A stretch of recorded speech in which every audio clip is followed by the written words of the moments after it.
As we all know, database management system is one of the most used concepts for every business. And one of the most used part of database management system is relational database management system. So companies like Ola, Uber, and irrespective of any big companies, the small companies also have their own database management system.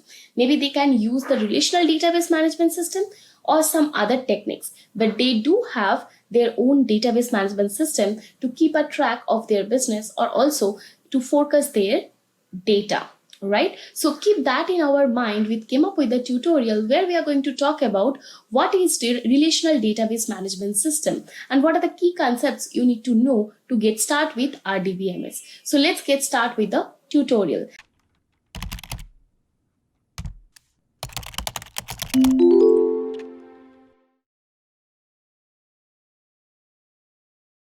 But before start the tutorial, let me introduce that Great Learning has come up with the idea that is Great Learning Academy, where you will get almost 80 plus free courses, and after complete your course, you can claim your certificate as well. And if you want to do these courses in a mobile application, that is also possible using Great Learning app. So let's get started with the tutorial.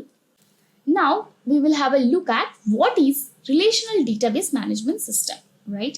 So I already informed that relational database management system is one of the DBMS way that it will help you to make your data is like more easily accessible, and there are lots of features we have for RDBMS. So first let's have a look at what is a relational database management system. So basically, relational database management system, which is in short known as RDBMS, is used for database management system that we all know. The concept is based on the relation model as introduced by E.F. Codd, right? Now, we will have a look at what is basically stands for and what are the properties we have for RDBMS. The relationship between the data files is relational in RDBMS. They connect the data and the different files by using common data numbers or maybe using key concepts. So we will have a look at after this what are those key concepts and how we are going to use that key concepts, right? So let's have a look at what are the properties we have for RDBMS. So we have values are atomic in RDBMS. Each row is different and columns are also different. Each column can have a common name. And the integrity constants help to maintain the data consistency for multiple tables. So these are the properties we have for RDBMS. And there are lots of other properties is also there in RDBMS. And that will basically help you to have a proper structured way to solve your or to store your data, right? Now we will have a look at, so what are the difference between database management system and the file system, and why should you go for database management system, right? So DBMS is a collection of data, but user is not required to write the procedures to manage the databases. So whenever you want to manage your database, that time DBMS has its own features which will actually help you to proceed your data. But in the case of file system, it is basically a collection of data obviously, but any management with the file system has to write the procedures. So now we will have a look at the difference between DBMS versus file system. And why should you integrate your database to DBMS? And what are the features and advantages we get when we use DBMS, right? So let's have a look at the file system is basically a collection of data that we all know. And any management with the file system has to write the procedures, right? Whenever you are going to make your data stored in file system or you want to manage them, you need to have a manual effort. In the case of DBMS, this is also a collection of data, but user is not required to write the procedures to manage the data. So DBMS basically helps you to reduce the human effort, and it is more of an automatic task, right? So this can be the main reason why should you go for DBMS. Now let's have a look at the second reason. File systems are not efficient for storing, retrieving of data, right? So let me give you an example that whenever you are going to store a data in an Excel, right? So we know like for the most of the cases we go for Excel. So if you want to go for Excel and you have a huge number of data, from that data, if you want to retrieve your data or if you want to find a data from that from Excel, it is quite time consuming and quite difficult, right? And this is also takes a human effort. Whereas DBMS is efficient to use as there are large of varieties of techniques to store and retrieve the data. So this is why DBMS is accepted all over the world because of its flexibility and large varieties of technique. Then we will have a look at the file system, the third reason. The file system does not has crash recovery mechanism, right? Example, like while we are entering some data into the file, if the system crashes, then content of that file will be lost, right? But when as the DBMS, so in the case of DBMS, if you have a crash recovery option, right? We already have a crash recovery option, which is protects the user from the effects of system failure, right? So this is why, and this is how DBMS is helping us to protect our data every way. And protecting the file using file system is very, very difficult. So already we have talked about that file system is not secure, whereas DBMS has its own security process to save the data. And you have lots of options by which you can make your data more protected, right? Now, let's have a look at what is the difference between DBMS and RDBMS. Okay, so we know there are lots of DBMS we have. For the part of one of the part is RDBMS. But why RDBMS are using all over the world and why it is so popular? So let's have a look at that. So DBMS stores data as file. In the case of RDBMS, stores the data in a tabular form. In DBMS, data is stored in two ways. One is hierarchical form and or a navigational form. But in the case of RDBMS, the table have a classifier known as primary key. So we will also have a look at what is primary key. And then the data values are stored in a tabular format. So these are the main two key points and the catch for RDBMS. So basically I will give you a little brief about primary key. So primary key helps you to make your data less redundant, right? And your data most compact and in a structured way. Okay. Now let's come the concepts of normalization. So normalizing a data is one of the most important part wherever you are going to store your data. So we'll have a look at that as well. So in the case of DBMS, the normalization is not needed for the database. So normalization is a most important part whenever we are going for the storing our data. We will have a look at that as well, why normalization is required when you go for storing your data, right?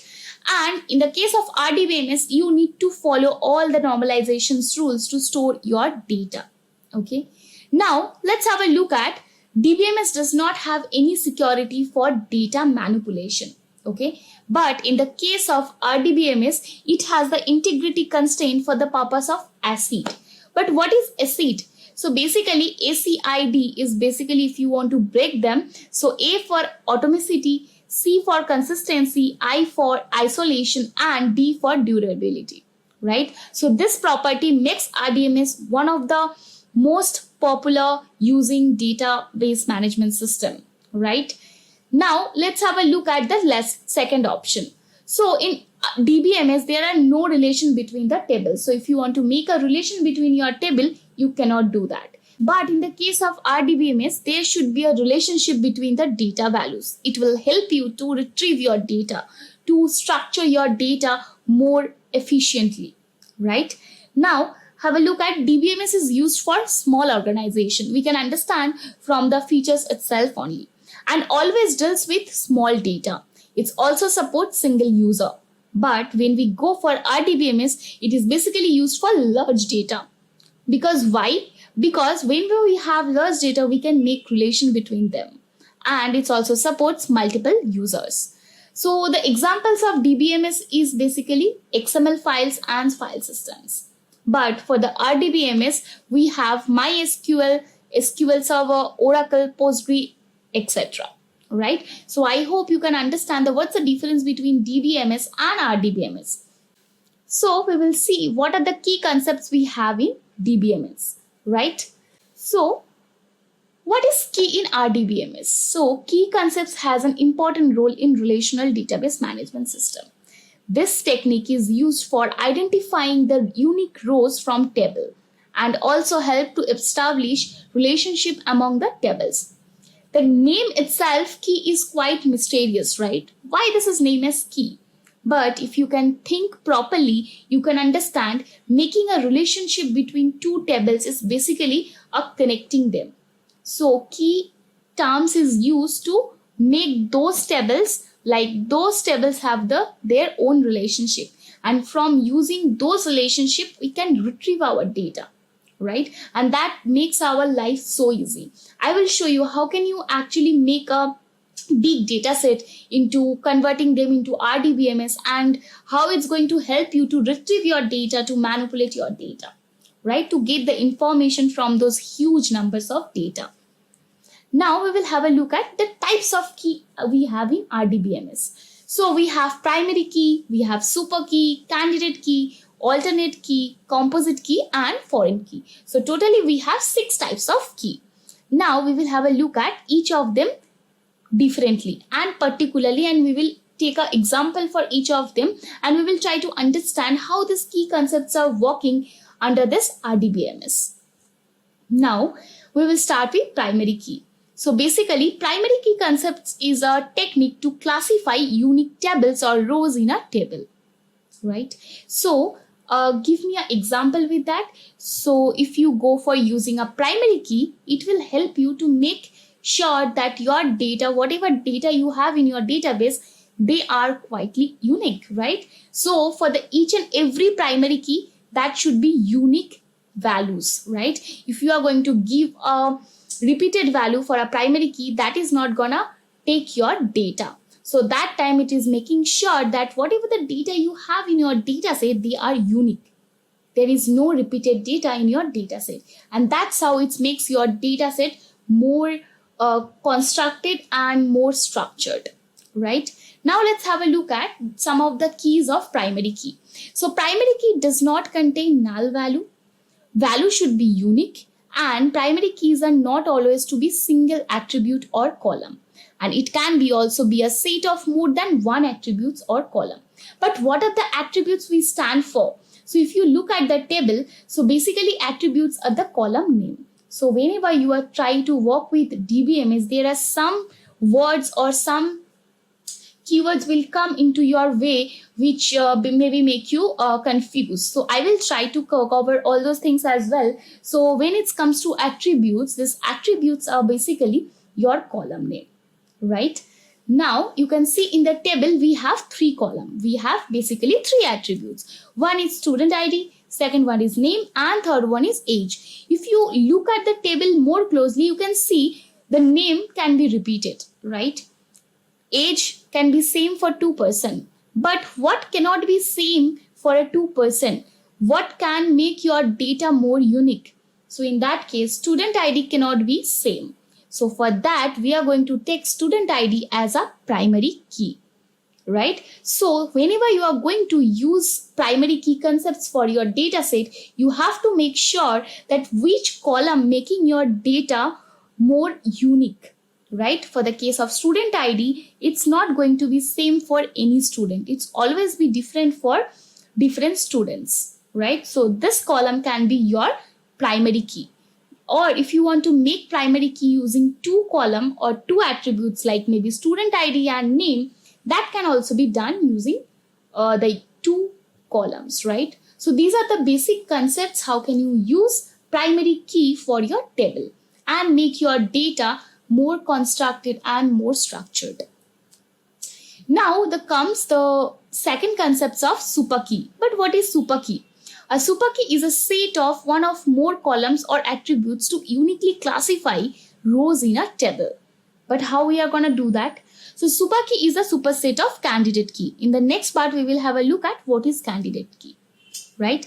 So in the example, you can see that student ID and student name. Okay, so already we know student ID is something that uniquely you can use, right? So that can be your primary key. But in the case of name and student ID, again that will make sure your data is not redundant or your data is not duplicate. So you can combine both of them, that student ID and name, and you can make a super key.